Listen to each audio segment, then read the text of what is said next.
Hello everyone, thank you very much for listening today. My name is Ollie and I'm a third year student in Collingwood studying English, and I'm joined by... Hi, I'm Sophie and I'm a third year student studying liberal arts. And we're very lucky today to be joined by Lord Henley, who is back up at Collingwood to come and give a few talks to students. Lord Henley, thank you very much for coming. How are you? Thank you very much. I'm also an Oliver. I was Oliver Eden when I arrived at Collingwood, aged 18, back in 1972. It does seem a long time ago. I was one of the founder members of the college. There were 67 of us who arrived, and we lived in a wing of Van Mildert, and I'd have to go back to Van Mildert to discover exactly which block it was, but we were distinct from Van Mildert. In our second year, as another 100 or so came in, we moved over to this building, at which point they'd built one half of it, and I think it's what's now called the Durham Wing.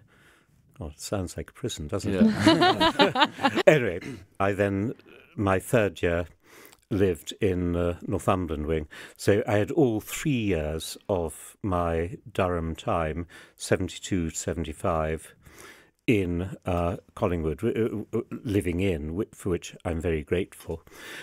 We've just, 2 years ago, celebrated the 50th anniversary of Collingwood. I didn't come back, I wasn't able to, for any of the Collingwood events up here, but it was fun to see a lot of my old friends from Collingwood in that particular year, because even though we didn't come back necessarily, all of us, to any of those particular events, what was interesting is the number of us who arranged other events, talk to each other, and how many of us had kept in touch with each other. And that, I think, is the thing that I'm most grateful to Collingwood for. I'm so pleased to hear that you had such fond memories at Collingwood. Would you be able to sum up your time here in a few words? Any key highlights? It's very difficult to sum up in a few words. And the important thing is just remembering that 50th anniversary, the number of people I've kept up with over the years. And I've noticed that with a great many other Collingwood friends and Durham friends. I think it's a great thing about Durham. The other thing, whenever I talk to people who've been to Durham or who've had children at Durham, or in my case now grandchildren at Durham, the thing you always say is, what college? Yeah. And then you discover, gosh, Collingwood, or whatever. And the reputation of Collingwood, that is from that tiny start of 67 of us, exactly, well, it can't be exactly half and half, men and women, because 67 doesn't divide neatly into two, but I think it was 33 and 34, the way we have all kept in touch, and the way so many have done well and gone on. And you joined, from my understanding, the House of Lords very soon after you graduated, and you've come up for, I think you're coming up for sort of 50 years this year, if I'm right, in the Lords. I was just wondering, sort of, what was that like, sort of joining at such a young age? Must have been quite an intimidating environment. No, the funny thing about the Lords, I joined the Lords very sadly because my father died early. He had a massive stroke, aged 67, and I went in. That was the old House of Lords, which is a hereditary house. Modern medicine make sure, well, it's not hereditary anymore, but as a result of modern medicine, things like that doesn't happen. So we should all thank modern medicine and Big Pharma. Anyone who thanks Big Pharma, just remember that is why we all live on. Anyway, I went into the Lords back in 68, was a very much younger house. I've been there for 47 years. I have finally reached the average age, which is 71. It was a lot younger back in those days. Back in those days, the number of peers under the age of 40 was something like, I think, 70, and I think about 30 of those had made a maiden speech, which implies a commitment to the House of Lords. It was full of young peers. I can remember 2 who became ministers under 30 at that time. I was rather old when I first became minister at 35, whereas now, and this is awful, the other day Boris appointed a youngish new peeress, aged 30, and everyone said, this is ridiculous, this is far too young. There were millions of us under 30 in those days, and gosh, how well it worked. And anyway, that's how it is, and it's changed. So the House of Lords is a very different place, and it's a very elderly place. And just before I am thrown out, which is happening fairly soon, I think they ought to, the new Labour government, continue with their commitment to possibly have an age limit. 80 seems on the high end of having an age limit. Because 80 is pretty old, but it might actually get it down to a slightly more respectable age. Okay, very interesting. And I think as well that perhaps quite a few listeners, and perhaps probably so for myself to a degree as well, a lot of what we see on telly and whatnot is the sort of the House of Commons, and I think probably it'd be fair to say that the House of Lords is probably the lesser understood of the two houses. Would you mind just sort of briefly explaining the role of the House of Lords and what exactly peers do on a day-to-day basis? The Lords is very different in terms of, obviously, its composition. Both houses do the same thing. Both hold the government to account and both scrutinise government legislation. Unfortunately, the House of Commons does not spend enough time at the moment scrutinising legislation. It is very good at holding the government to account, and a lot of that goes on. The Lords is increasingly good at scrutinising legislation, and it's rather decided that its role should be the one that scrutinises legislation. And it rather likes to describe itself as the revising chamber. It actually should be the Commons that looks after that. But anyway, we do that, and we're very good at it. But we're also very good at other bits of holding the government to account by means of the quite elaborate committee structure that we have, which isn't exactly the same as the Commons committee structure. It semi-mirrors it, but it allows us to, again, hold the government to account. I'll just give one example. I happen to sit on a committee called the Justice and Home Affairs Committee. It's a committee of 12 peers, currently chaired by a Lib Dem, but with 4 Conservatives, 4 Labour, 2 crossbench, 2 Liberals. And we decide what we're going to do. And currently we've decided to do an inquiry into leadership in prisons. We started off thinking we'd do prisons, and we then realised that if you just do prisons, you end up with an inquiry so big that you never produce a report. Yeah. So we decided if we stuck purely to leadership on the basis that, if you can remember schools, the difference between a good school and a bad school is whether there's a good head and a bad head, we could look at that particular problem.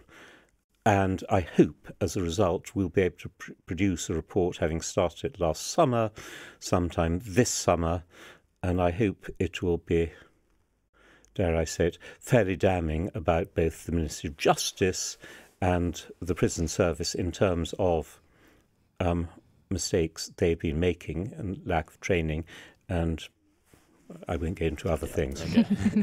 We were just wondering what you read at university, and was there any sort of key takeaways from your time at university that has informed your life after? The degree I read was modern history. Mm-hmm. There were, in those days, it was a relatively small department, but then the university was much smaller. I think we were about 3,500 undergraduates. 2 professors, Professor Offler, who was a very great expert in medieval history, particularly in Occam's razor, if you can remember what Occam's razor is about, but anyway, it's some philosophical point. And the other professor was Professor Ward. Gosh, there were some very good people, and every so often reading through obituaries as I see former people who taught me, such as Dr. Rochester and others gradually dying off, it is very sad. But no, it was a very great department, but a relatively small department. We were somewhere halfway along the Bailey. I wonder where the history department is now. Are there any? Still along there. Still there. Right. Yeah. But it's probably a lot bigger. Yeah. Okay. Gosh. And so, were there any parts of your degree that you feel came in handy for your life after university, or was it more like your skills of interpersonal skills that you learnt whilst being here? I think it was a wonderful, good, classic, old-fashioned degree. There are other bits of my education post that I always feel slightly more important. After that, I read for the bar, and I always feel that understanding rules about the laws of evidence is probably more important in terms of deciding what is good evidence and what is bad evidence, which is important for everything you do in life thereafter. I never practiced at the bar, but it's important. It was important. Anyway, the history department then was a very good department, and I loved it. Good. Very good. And sorry, I know there's something you touched on in one of your previous answers, but I noticed you mentioned that Labour are looking at reforming the House of Lords going forward. I feel it's a debate that's consistently alive, so to speak. What's your sort of views on House of Lords reform, and what, if any, reforms would you like to see made? It is very difficult on this. I don't want to go into the general reform of the Lords. I think it's important to go back to the history of what's happened. Well, I could go back in the history. It's been going on since 1911, but the history since 1998, which I was partially involved with, was that Labour brought in a reform that threw out most of my hereditary colleagues, and the famous 92 of us survived, of which I am one. The reason the 92 of us survived was a deal was done that we would stay on until Labour brought through, the then Labour government, a second stage of reform. And just to hold them to that, our then leader, Lord Cranborne, now Lord Salisbury, forced them to agree that there would be by-elections to continue creating new hereditary peers as we died off. The then Lord Chancellor in charge of these things, Lord Irving, agreed to this, but said, "Do not worry, these by-elections will never happen, because we will have moved on to stage 2 reform within the next 2 years." I do remember sitting on a train going north back to my home in Cumberland with a colleague and agreeing, well, we've possibly got a couple of years, if that. I didn't expect to be sitting here 25 years later, because Labour then had failed completely on reform. The coalition government of which I was part of looked at reform, and it fell apart after various things, and nothing has happened since. So, I'm accepting our time is up. I'm accepting that the current government have got a terrific mandate to throw us out. And I am expecting from now on to spend more time with my family, as Well, that's a lovely way to put it. Yeah. Used to be. Actually, I do remember one of my very close colleagues who died about 30 years ago, when he had resigned, saying he wants to spend more time with his family, saying very firmly, "I don't want to spend more time with family." But I won't mention which minister it was 30 years ago. Anyway, it is happening. Yeah. The bill, we've had second reading in the Lords, which is when you debate general principles. On last Monday, we had the first day in committee of this bill. We will have 3 or 4 more days in committee. We will then have various others. Threats are being made by the government about, if you don't behave, you'll all go out. I'm sure we will all go out. But anyway, let's see. Some of us might still want to behave badly. Okay. Well, sounds exciting. Gosh, and I suppose it's sort of, after such a long involvement in politics, is there sort of any particular lesson you'd look to give to young people looking towards a career in politics or associated fields at the moment? It has changed very dramatically over my time. I've been very lucky to have served first when I went in under Mrs. T, then John Major, then David Cameron, and then Theresa May. I then left government with his agreement, my agreement, in 2019 when Boris came in. Go for it if you ever get an opportunity, and realise that though you will get flack from everyone will say you're a time server and you're just looking after yourself, you can actually make changes to what is going on. And also, despite the attacks on it, I will do just one little defence. Obviously, I've been out of it for a few years, of the civil service. The civil service, when it works well, is jolly good. It obviously varies very much from department to department. You are normally, as a minister, looked after well. That there is a degree of yes, minister in this, but actually, ministers can make a difference, and if they work with the civil service and with the people they're working with, and particularly the private office structure that looks after ministers is so wonderful, you can make a difference and you can do some good, as long as you have some idea of what you want to do. Yeah. But you've got to know what you want to do. I guess just as you've been reminiscing about your time at Collingwood, is there anything that you would want to tell your 1972 self? I should have worked a lot harder. I should have made a much greater opportunity of all the things that university can offer. And I'm not just talking about here, Durham, but what Durham can offer is far better than virtually any other university I've seen, just looking at what my children have been offered nowadays. But particularly what I've seen, because Joe, every time I come up here, shows me what Collingwood get on.